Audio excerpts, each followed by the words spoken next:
I think what we're seeing is our values were exploited, sowing division, and this Western imperialism of sorts, whatever you want to call it, where we have like the International Monetary Fund, where we have the UN and NATO, the United States and their military bases everywhere. It's falling apart. Mm-hmm. Like you're mentioning, what was it? Was the Belt and Road Initiative? Yeah. So China is essentially giving loans, building up infrastructure in these countries to then have massive debt that will give them economic control. That's what the Western powers used to do. Yeah. Or still probably do. Well, that's what colonialism was based on. It may not have been as, say, concrete as what the Belt and Road Initiative is, but it was basically controlling territories to gain access to the resources in exchange for, say, example, like French colonialism. French colonialism was basically, we're going to exchange whatever you got, and we're going to give you French culture because that's like, right. We're superior to your inferiority. What we are seeing is China engaging in NeoColonialism. It's effectively just colonialism, but it's from history till now, they're starting up a new process. It's transactional. Well, but it's not just that. It's Chinese immigrants. So China's a crowded nation. They're seeing a lot of, the creation of a lot of wealth as they expand. They then naturally want to move to other countries to find opportunity and to find more space. I actually, interestingly enough, about the Belt and Road Initiative is that they don't even hire locally. They bring in their own workers from China to build up these, whatever level of infrastructure, roads, bridges, buildings, you name it, tunnels. It doesn't stimulate the local economy. All it does is just put these countries into debt. And that's right. Make them beholden to the Chinese Communist Party as a result. Isn't that what the IMF would do, basically? Yeah. So listen, China is absolutely displacing the Western strategies and foreign policy, and they're sending in Chinese workers to a lot of countries. Many people who are just regular old citizens of China are naturally just emigrating to other countries. There's no plan there. They're just doing it because they want to move. They want to find a place. Then you end up with lots of Chinese immigrants in other countries setting up their own little communities and Chinatowns and things like that. Then you get the Belt and Road Initiative, which creates the economic power structure. Eventually, you're going to have many countries which are just going to be like second world satellites of China. If not, they already are. And the U.S., people don't seem to realize this. We talked about this, I think, earlier in the week, that manufacturing in the U.S. actually is up a little bit, like 1% year over year. But we don't produce all that much relative to many other countries. Our principal export is the U.S. dollar for buying oil. Mm-hmm. So we prop up the petrodollar with the threat of war to anybody who dares drop that dollar. The U.S. is in a very difficult position. It's, we've got Joe Biden, who apparently is struggling to walk up these stairs. The wind blew him over. I kid you not. They said the wind blew him over. I mean, that was not a good excuse. They could have said he tripped and we could have moved on. But Joe Biden falls over and says, the wind blew him over. Wow. You've got hyperpolarization. You've got a 50-50 split basically in our government. Senate is 50-50. And then the House is like 219 to 211 or whatever. Like just as narrow as it can get. They're trying to remove they're trying to remove a Republican who was duly elected and certified to it's falling apart. Our international systems are failing. The international wars have failed. Our way of controlling other countries is falling apart, and China is assuming all of it. And I have to wonder, how many special interests, millionaires, billionaires, and corporations in the U.S. have already seen that happening and are moving their businesses over to hedge their bets? Exactly. That's been happening. NBA, for instance. Yeah. No, it's been happening for a while. Disney. Apple. Apple, yeah. I mean, manufacturing in China is really cheap, especially when they use Uyghur slave labor, right? Right. So, but thinking about it this way, if the U.S. dollar does crumble, Bitcoin's at 58,700 or whatever. Yeah. These companies have already moved to China, and they're already like you got Mark Cuban defending China. What does he see? That is he hedging his bet, basically saying he thinks China's going to win this one? China's already won. That's actually what I wanted to say. Is that Bill Maher? Interestingly enough, and I agree with him on a lot of points, even if he didn't get everything right in his little monologue from last week, he pointed out how China already won. Yeah. They're not winning. They already won because the fact that we're still bickering over things like the culture war, cancel culture, you name it, these are things that are they're distractions to the bigger picture. And in terms of global influence, the United States are, You know, that I saw a T-shirt once that said "We're number one," but there was no apostrophe in it. We're number We're one. number one. We were, yeah. Yeah. And so, like, you know, while the United States economy still is number one in the world, as I said, we're number one, baby. I mean, those days We're are number one. It's like the Patriots dynasty ending. I never really got into the whole like we're the best thing, because like when you're at the top, you're just a target. People want to rip you down. We Right. should be part of an integral group of allies that are working. We to were make- though. Yeah, we really should be Like- with Russia and Britain and England. Well, not Russia, England, but of course. we did have India. Western trade alliances, NATO, the UN. Yeah. And that power structure is failing.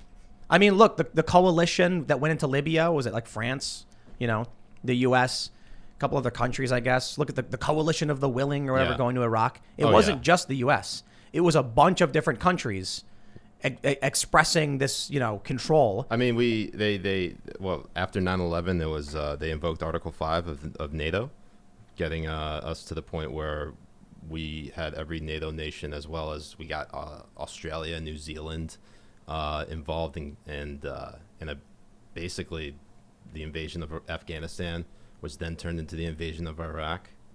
I mean, for some reason, the United States loves war. We're never going to get out of it. And that has depleted our economy tremendously. And if you ever want to talk about how climate change impacts it, you know, it doesn't help it. So. You guys ever hear of the non-aligned movement? Nah. It's basically the other United Nations on Earth. There's the United Nations that we know of, and then all the countries that aren't involved with it are in this united group of nations called the non-aligned movement. Who's in it? Iran is is where they're headquartered. Was in Iran for Okay. a while. Ahmadinejad was like the chairman of it. Ahmadinejad? Yeah, thank you for pronouncing that properly. Mahmoud Ahmadinejad. And I would pull up a list. There's like 92 countries or something, Really? some insane number. And don't quote me on that number, but it's all these countries that the United States is basically doesn't want to have diplomatic ties with. These are the people we need to be allied with. Yeah. Well, there's also BRICS, the BRICS nations. I mean, that's the thing is like, so Iran and the United States their interests are diametrically opposed. You know, Iran wants basically hegemony over the region. The United States, I mean, the Iranian regime has been on the path of terror for quite some time, funneling money to Hamas, Hezbollah, you name it. I mean, they've been killing our guys and our men and women overseas. I don't imagine that's going to happen anytime soon, unless, of course, President Biden tries to get the Iran nuclear deal going on again. God help us if that happens. But look, I am fine with like making friends with other countries, so long as it isn't to our detriment. We're not being taken advantage of, and I don't think that the Iranian regime would be acting in good faith. I'm looking at like China, like the Nazi Party, and if we had allied with Russia before the Nazis invaded Poland, we could have possibly prevented it. What do you mean? Well, because we weren't really on good terms with Russia before the war, Russia wouldn't come to France's aid. Are you talking about World War II? Yeah. Okay. And so this is like a modern day, like we're on the cusp of another world war with another, racist ethno state. Right. And unless we ally now with Russia and India and Iran and all of these countries around China, they're going to do some crazy invasion. Well, the thing is, like, China and Iran are basically in bed with each other because, I mean, when Iran doesn't have, any of its allies to go to, if it doesn't have the United States to go to say, funnel them cash, they'll go to Russia and they'll go to China because China definitely wants to have them on their side. Yeah. Anyone who's an enemy of the United States is their friend. Mm-hmm. So. And like we're talking about, it's China doing everything in their power to expand their influence to anyone who's willing to listen. And I think that I wonder if there's elements of the U.S. that are worried about war, so they're already essentially resigning to the fact that we will lose. I think it was we were talking with Kurt. He said there's war games that the U.S. has done with China, and all of these war games we just lose. I can only imagine there's a lot of really rich people who are probably like, all right, well, if that's inevitable, I'm going to move my money over. I'm going to move my money to China and focus on that business. And then in 50 years, when this whole system in the West falls apart, China will be the dominant superpower, and you will have an authoritarian ethno-state exerting their cultural influence over all the other countries on the planet. I would argue, obviously, and I don't know if I said this before, but if it sounds like I'm repeating myself, then I apologize. But I think Richard Nixon's greatest mistake was not anything to do with Watergate. It actually had to do with opening the United States to China. Because for some reason, I don't know what miscalculation took place, but it was a miscalculation. And that was assuming that the Chinese Communist Party, which at that time had only existed for about 20, 21 years after the Chinese Civil War, after World War II, that by introducing capitalism to them, they would somehow modernize. And what they did is they basically adapted. They kept their system in place, and they basically turned their society into a pseudo-capitalist one that encouraged commerce and encouraged other corporations from other countries, namely from the United States, to come to them, get cheap manufacturing, build their products, and then ship it across the globe. And they did it by consolidating as much power as they needed to, and by they, I mean the Chinese Communist Party, and we're basically at a loss. We underestimated China. 100%. We thought money and greed would win out, and we underestimated the resolve and the ideology and the power of the Chinese Communist Party. So we were hoping that our money was going to go in, and that essentially greed, not necessarily greed, but like commerce and a better life would open up the eyes of these people, and they would say, oh, we should do that because it'll make us money. And then eventually that would weaken the power structure in the Communist Party. They didn't realize how hardened it was. So what ended up happening was the Communist Party exploited all those systems around it to become even more powerful. Yeah. And we just fed the beast. We also underscore and probably we discount the Confucius Institutes here in the United States. Yeah. It is a very real problem, but not one that's discussed very often. And that is how a number of different universities in the United States have these institutes called Confucius Institutes. And what they do is that they basically, it's like exporting the ideas of the Chinese Communist Party to, malleable minds here in the United States. But also, you can look at the Chinese exchange students who come to the United States.